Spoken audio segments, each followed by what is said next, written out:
Hello everyone, welcome to Legal Update. Today's topic for discussion is anticipatory bail in extradition. Why in news recently the Delhi High Court ruled in the case of Sankesh Mutha versus Union of India and another where it held that an Indian citizen facing extradition proceedings under the Extradition Act 1962 can seek anticipatory bail under Section 438 of Criminal Procedure Code.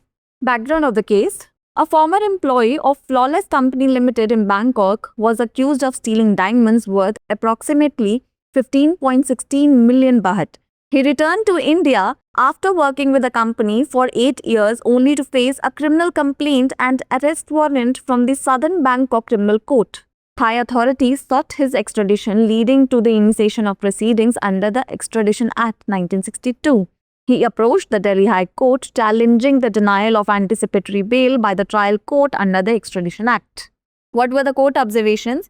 Justice Sanjeev Narula observed that Extradition Act does not prohibit anticipatory bail and that constitutional safeguards must be preserved in the absence of specific exclusions by legislation. The court noted that Section 25 of the Extradition Act incorporates provisions of the CRPC, including bail, when applicable to extradition cases.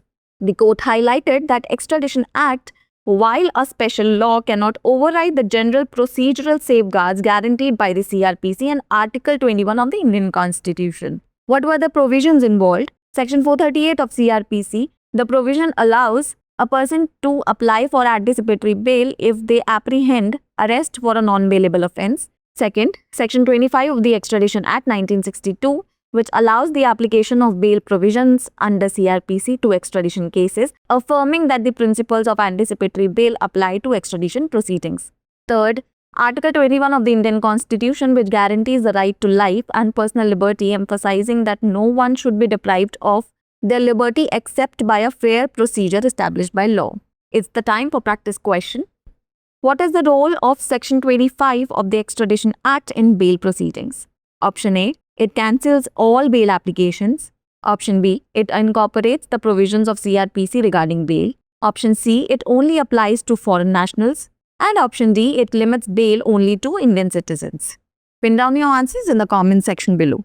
एक्स्ट्रेडिशन में अग्रिम जमानत। सबसे पहले देख लेते हैं चर्चा में क्यों है। हाल ही में दिल्ली उच्च न्यायालय ने संकेश मुथा बनाम भारत संघ एवं अन्य मामले में फैसला सुनाया, जिसमें उसने कहा कि प्रत्यर्पण अधिनियम 1962 के तहत प्रत्यर्पण कार्यवाही का सामना कर रहा भारतीय नागरिक दंड प्रक्रिया संहिता CRPC की धारा 438 के तहत अग्रिम जमानत की मांग कर सकता है। अब समझ लेते हैं मामले की पृष्ठभूमि।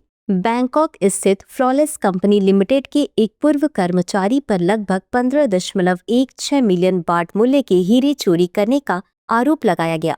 कंपनी में 8 वर्षों तक काम करने के बाद वे भारत लौट आए, जहां उन्हें दक्षिणी बैंकॉक आपराधिक न्यायालय से एक आपराधिक शिकायत और गिरफ्तारी वारंट का सामना करना पड़ा।